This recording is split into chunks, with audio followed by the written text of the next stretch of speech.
Here's the model. This is called the Élysée Jean-Charles Scala Naturae Architecture of Leader Identity. So that actually means the ladder of being. And it's a hierarchy that emphasizes the highest level as the spiritual dimension. And this is a bigger picture of it. So it's a hierarchy that shows the supernatural and spiritual phenomenon kind of up top. So the realities that are unseen and invisible are more complex.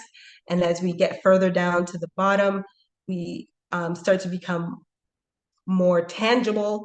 And ultimately, the very bottommost part is the use of self. So you're able to use your integrated self as a result of understanding everything that came before you.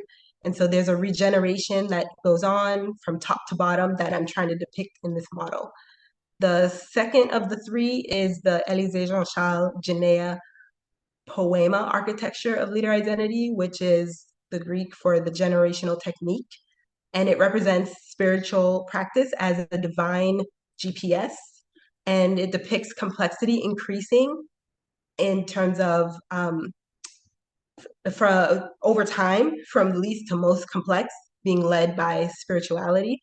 And having an awareness of your psychogenetic makeup is helpful in that process. So here's a bigger picture of that.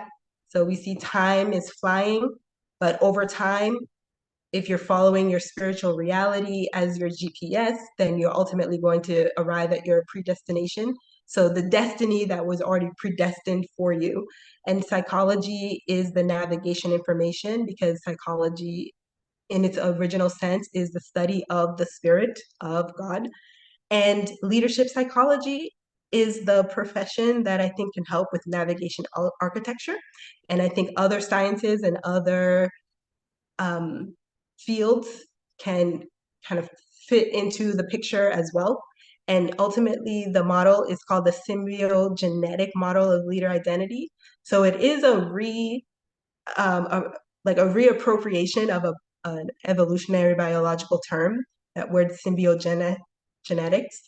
I'm using that in a different way. This is the model that shows what that is. And the article will come out in June, late June or July. So people will have an opportunity to read more about it.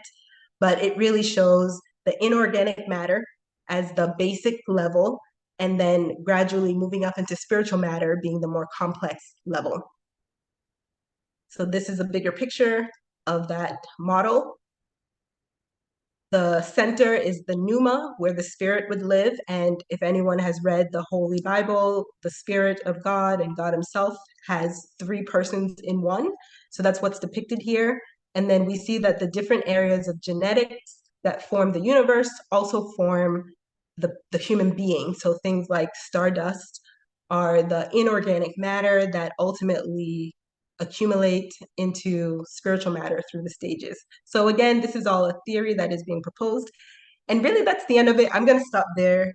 I'm sorry that I did go a little longer than how I've rehearsed it. I don't know how that worked out, but I'll stop there because the models have been presented, and turn it back over. I think this is where you transition into the discussion. Yes, I thought maybe you were going to introduce my discussant. Sorry, Dr. Young. No, it's Okay, okay. I'll just It's keep okay. going. Okay, well then, in that case, I'm going to just turn it right on over to any discussant who would like to make a comment and kind of lead the question portion and comment portion of this. Right now, I see Elizabeth on my screen right away. You look eager to go. Yeah, I'm Okay. happy to share.